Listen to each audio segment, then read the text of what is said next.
Hello and welcome to the OANDA Market Pulse charting analysis video. My name's Craig Erlam, Senior Market Analyst at OANDA. Now, as I'm sure you can probably already tell, my voice still isn't perfect. A lot better than it was last week, thankfully, but hopefully everyone can still understand it and again take something away from this video. Now, today we are going to focus primarily on the charts, but I do want to highlight the fact that we do have the Fed decision this evening, and what we're effectively looking at now is how traders are positioning themselves ahead of this decision and what this may mean for expectations and how we can expect the charts to react following the actual announcement. Now, if we jump straight into the charts, we can see, starting with euro dollar, that what we saw yesterday was a breakout from that rising wedge formation. Now, this is something which I highlighted on the video last week, was the fact that we had this rising wedge formation, which is typically a bearish setup, whether in an uptrend or a downtrend. Now, in this case, it was technically in the most recent, meaning in the most recent trend being the uptrend following the ECB announcement, of course, earlier this month. Now, we did see a false breakout here initially on the 14th, so 2 days ago, but then we saw it trade back within the rising wedge before breaking out significantly to the downside. So we have had that downside breakout that we were anticipating, and now we are seeing some consolidation again ahead of this decision. Again, this is not unusual. This consolidation between 109.15 and 109.55, so that's about a 40 pip range for the day. Again, not that unusual when we're on a day like today where we're expecting a big announcement from the Federal Reserve. You do expect to see a little bit more caution from the Fed, but following this breakout, it would suggest to me that maybe the markets are anticipating a dollar bullish move based on, of course, this particular euro dollar chart. Now, we've got the size of the move from the entrance. Normally with these rising wedges, you'd expect to see the move that is projected lower from the breakout to be roughly the same size as the size of the opening of the wedge itself. So in this case, that's 110 back to around 108, so around a 200 pip move. Given the fact that it broke out around 110 again, that would suggest to me that we're potentially going to see a move back to 108 again, which is consistent again with the fact that we've had this move from 110.50 back to around 109.20. Consolidation, and again with these pennants or these consolidation patterns, you can quite often see the same move projected lower again from this point of consolidation, which would again take us back down to around 108. Of course, on this occasion, if we continue to see consolidation ahead of the Fed decision itself, then this next move is likely to be dictated primarily by the Fed announcement itself, as opposed to potentially any technical moves. But what this suggests is that the market is anticipating a dollar bullish move.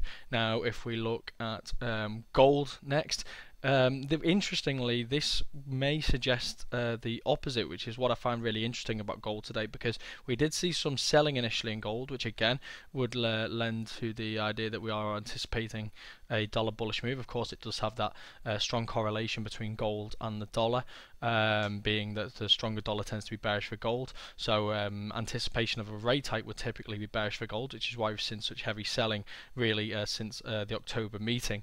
But what we've seen today is, after yesterday's consolidation, we've seen a strong bullish move in gold, and what we've effectively got is a kind of morning star formation, which is again typically quite bullish. Now, previously, gold has found strong resistance around 1100. We do also have this long-term descending trend line here as well. Now, of course, this goes back to the start of the year, and it has been broken on a couple of occasions, but it does quite often still tend to offer support and resistance in these circumstances. And plus, I think this 1090 level is going to be key now, because while we are seeing this trade higher on the day, we are still seeing lower highs being made in the run up to this. So a break of this 1090 level wouldn't just be a break of that descending trend line, it'd also be a break of that most recent high. As it stands, this still looks quite bearish to me, regardless of this three candlestick setup, because of that consolidation. We are seeing higher lows as well, but again, this is a consolidation pattern following a sell-off in gold, so this still looks bearish to me, and until we see 1090 broken, I think this will continue to look bearish. But again, this is going to be primarily, I think, dictated tonight by the move from the Federal Reserve, not only whether it raises interest rates or not, which it's widely anticipated to, but where it raises its interest rates to. Does it move the corridor from 0.0 to 0.25 to 0.25 to 0.5? Does it just raise rates to 0.5% as is it being anticipated by the markets? Also, the message which follows: how aggressive is it going to be in the future? Is it still expecting very gradual rate hikes? If so, are they expecting 2 rate hikes next year, 3 rate hikes next year? This is all going to feed into how strong the dollar is going to be after the decision and after the press conference at 7:30 UK time, and therefore expectations for the coming days and weeks. Next is dollar yen. And again, dollar yen is looking quite bullish for the dollar, which again coincides with the moves which we were seeing in euro dollar as well. We are seeing trading back up towards the top of this most recent trading range over the course of the past week. We saw strong resistance around 122.20. This was on the 11th of December, which was of course that prior level of support throughout November. Having found support most recently around 120.50, so 120.50 to 122.20 appeared to be the new trading range, and again we have seen it find resistance around this level again today. We also have the support from the ascending trend line, which comes from August 24th lows. Of course, these are only 2 touches at this stage, so that's quite speculative, although we came very close on this occasion as well. But we are seeing pull off those highs. So at the moment, again, what this suggests to me is that the market's potentially still looking bullish, but we still have a very cautious trader ahead of this announcement, purely because of the amount of volatility that can quite often follow such an announcement and press conference after. But again, this is still looking quite bearish for me, given the fact that over the course of the past 24 to 48 hours, we are seeing a rally in the dollar.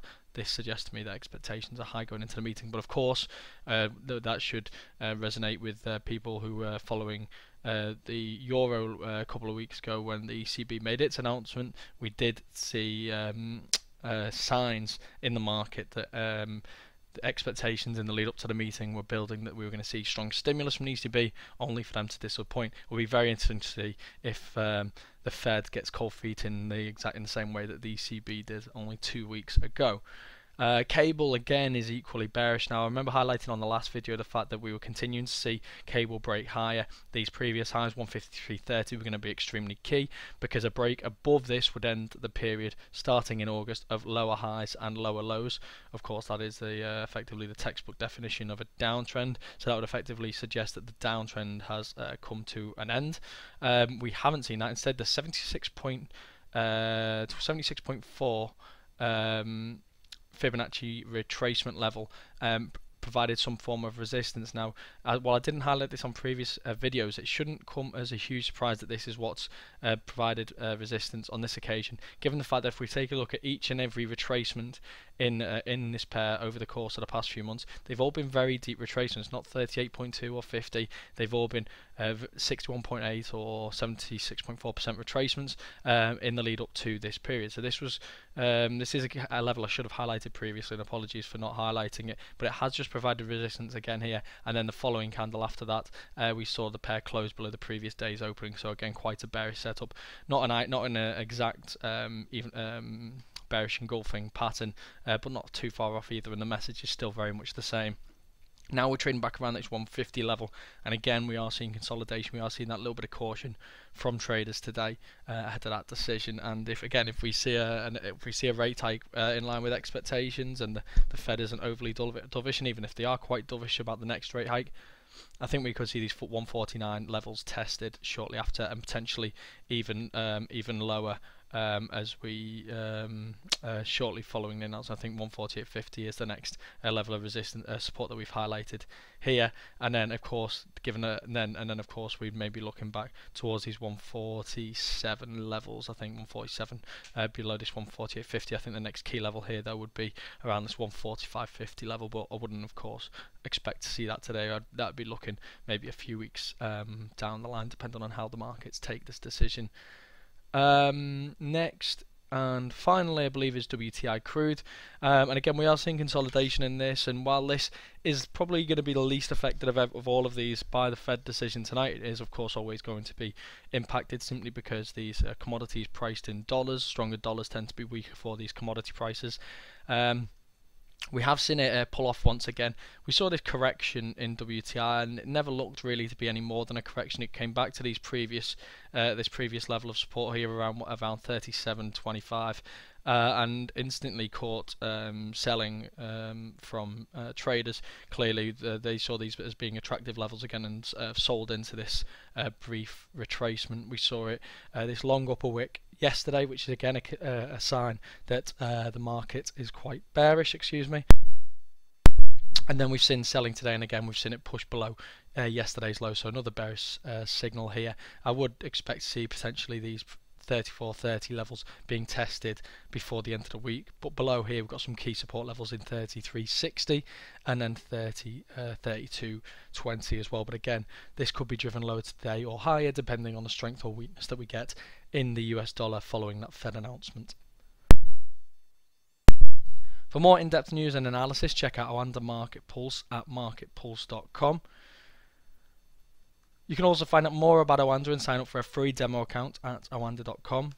Here you'll also get access to OANDA Forex Labs, which has a lot of great tools aimed at helping you in your trading.